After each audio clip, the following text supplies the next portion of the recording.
Então é o seguinte, eu fui convidado para fazer uma homenagem póstuma a um irmão, frequentador desta casa, trabalhador, que acompanhava todos os nossos trabalhos, inclusive fazia parte dos trabalhos, e que desencarnou. Chegou o momento dele nos deixar.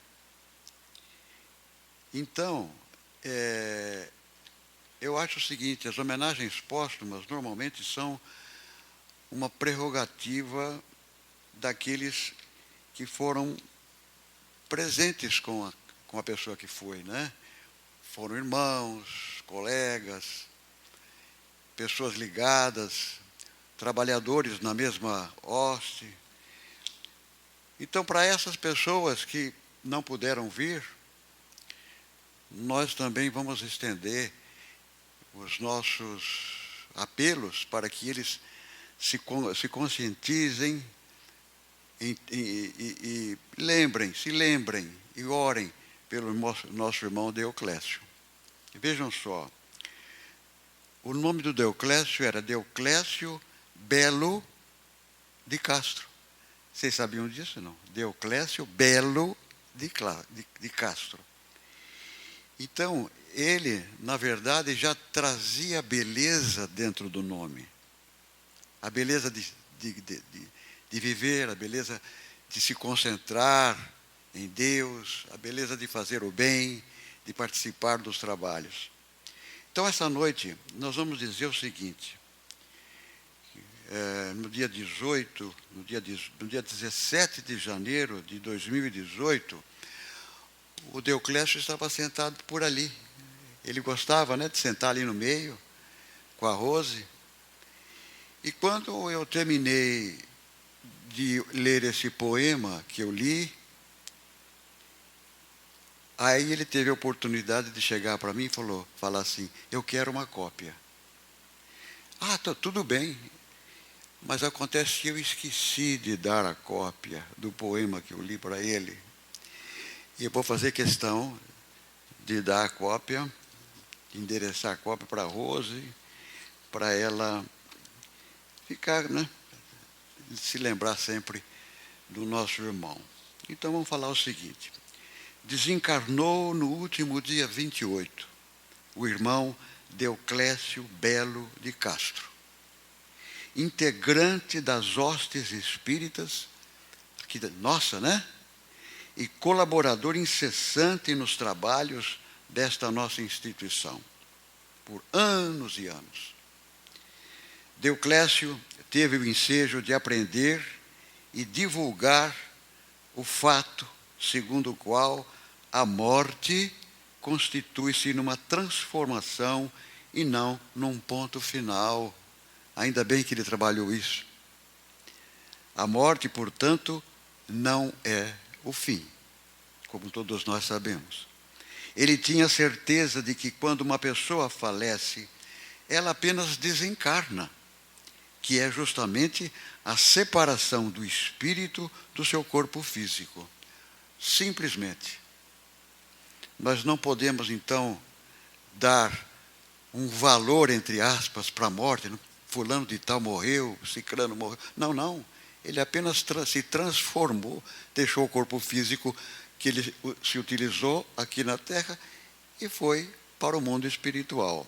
Pensando assim, vivendo assim, o irmão Deoclésio mantinha a certeza de que morrer é continuar vivendo, mas em outra dimensão, ou seja, em mais uma etapa espiritual.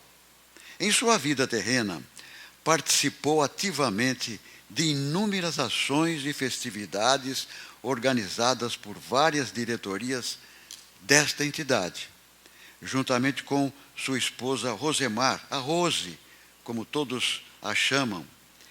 E, nesses eventos, ambos tiveram, como sempre, participação extremamente amorosa e afetiva. Temos certeza, nós que convivemos com o casal há anos, que o irmão Deoclésio já foi atendido.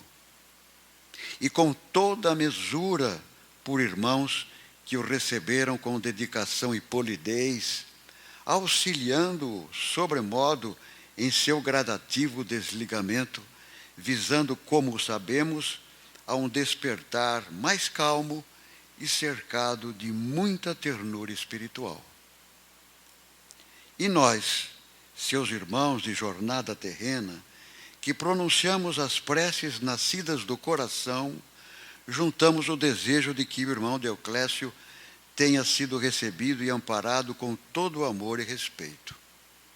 E como homenagem a um amigo que se despediu há pouco, deixamos aqui um poema que Deoclésio gostou demais, após ser lido em uma festividade aqui da casa, no mês de janeiro do ano de 2018.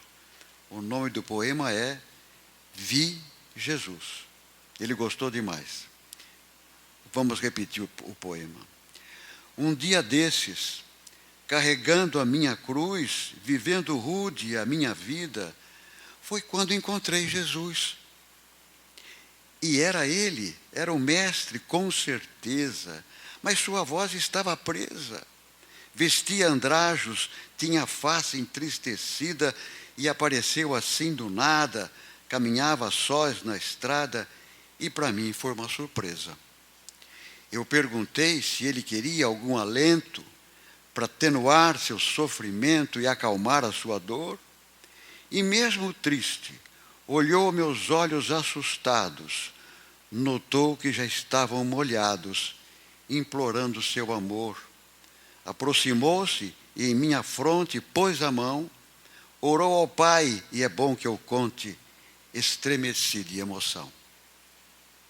Jesus então pediu ao Pai, pelos seus filhos, que afastasse os empecilhos e abençoasse seu caminho, que os arredasse das ações intempestivas, das atitudes apreensivas e os olhasse com carinho, e retirasse deles todos o triste fel. Em seguida eu indaguei se ele amava mesmo o povo, se faria o que fez tudo de novo e levaria seus filhos para o céu. Sua resposta me deixou despreocupado. Disse ele que o mundo deve repartir o pão, ver-se livre do egoísmo, trocar o orgulho por altruísmo e o desprezo por afeição. Seria fácil se estivessem mais atentos, é só seguir os mandamentos, espantar os 1000 tormentos e viver com os pés no chão. Então Jesus, que assistia àquela cena, olhou para mim com muita pena, como quem já antevê, viu esse povo e o seu triste destino, que enfrenta o desatino, e todos já sabem por quê. Trocou a vida pelo ouro e os brilhantes, pelos vícios degradantes e o apreço por mal querer. Existe um jeito, disse o Cristo, bem baixinho, deixar para trás seu desalinho e confiar nas esperanças. Eu já lhes disse há muito tempo com carinho, a deixar de ser mesquinho, acatar as bem-aventuranças. E só assim, entre o que mais os consola, eis que vivem nessa escola para guardar suas lembranças. Pobres de espírito são os brandos e pacíficos, nessa terra são salvíficos, são irmãos que nada têm. É caridade, desde o fundo lá da alma, onde o seu viver se acalma, e o espírito também. E o Pai permite ao Filho nessa sanha que transporte todas as montanhas e não sofrerá ninguém. Jesus, então, escutando bem ao lado, me notou desesperado, querendo saber por quê. Se Deus é Pai e ama todos neste mundo, gostaria de ir bem fundo e, se possível, antever? Se ainda há jeito de salvar a humanidade de uma atroz fatalidade, o que mais posso querer? Enfim, o Cristo, acalmando a minha alma, desfazendo esse meu trauma, preocupado com o que virá, ele me disse com uma voz enternecida: quem quiser salvar a sua vida, certamente a perderá. Então, gente, como ele gostou demais e veio pedir para mim, eu esqueci de dar uma cópia para ele, eu vou deixar essa cópia para Rose, né? Todo o texto para Rose, e talvez ele esteja lendo, né? Mas vai ler sim, né? Tá bom, gente. Vamos fazer a oração final depois, né? Pensando no nosso irmão Deoclésio Belo de Castro. Uma boa noite para vocês.